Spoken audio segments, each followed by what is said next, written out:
2 Kings chapter 18 verse 21. Will Egypt? If you read on Egypt, you will find it to be a stick that breaks beneath your weight and pieces your hand. The peril of Egypt is completely unreliable. But perhaps you will say, we are trusting in the Lord our God. But isn't it the one who was inserted by King Hezekiah? Didn't Hezekiah tear down his shrine and altar and make everyone in Judah worship only at the altar here in Jerusalem? I'll tell you what, my master, the king of Assyria, will strike a bargain with you. If you can find 2,000 horsemen in your entire army, he will give you 2,000 horses for them to ride on. With your tiny army, how can you think of challenging even the weakest contingent of my master's troop, even with the help of Egypt's chariot and horsemen? What's more, do you think we have invaded your land without the Lord's directions? The Lord himself told us, go and destroy it.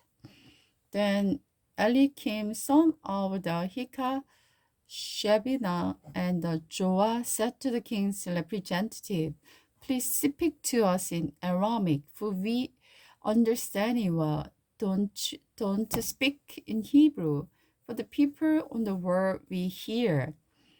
But Sennacherib's representative replied, my master wants everyone in Jerusalem to hear this, not just you. He wants them to know that is, you do not surrender. The city will be put under siege. The people will become so hungry and thirsty that they will eat their own dung and drink their own urine.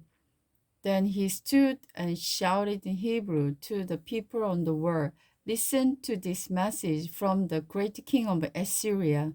This is what the Lord said. Don't let King Hezekiah deceive you. He will never be able to rescue you from my power.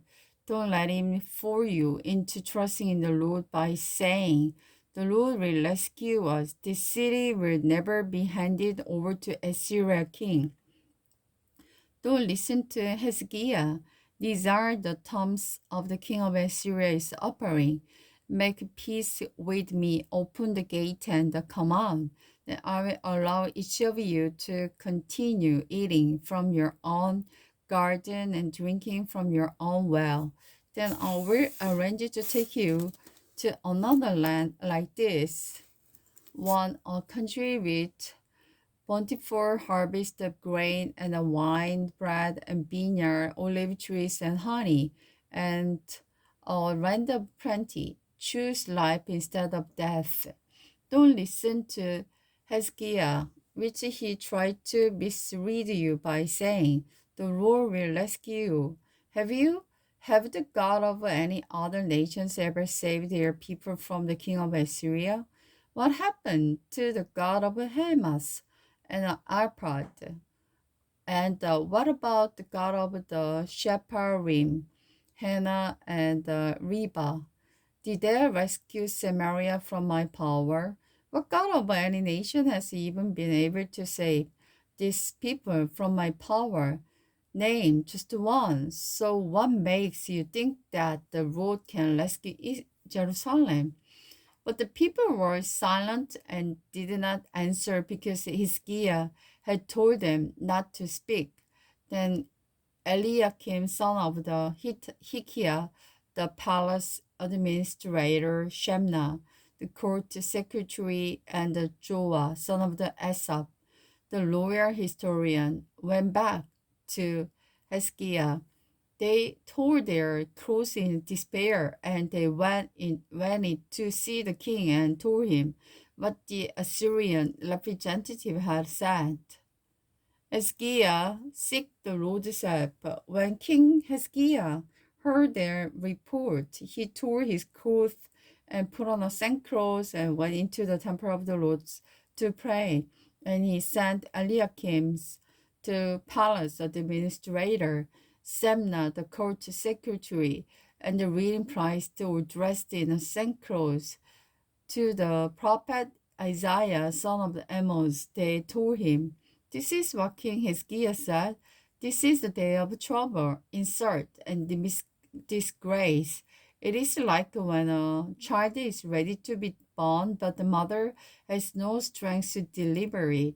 But perhaps the Lord your God has heard the Assyrian representative defying the living God and will punish him for his word, or pray for those of us who are left." After King Hezekiah's officers delivered the king's message to Hezekiah, the prophet replied, "Say to your master, this is what the Lord said. Do not be disturbed by this blasphemous speech against me from the Assyrian king's messenger. Listen, I myself will move against him, and the king will receive the report from Assyria telling him that he is needed at home. Then I will make him want to return to his land, where I will have him killed with the sword." Meanwhile, the Assyrian representative left to Jerusalem and went to consult his king, who had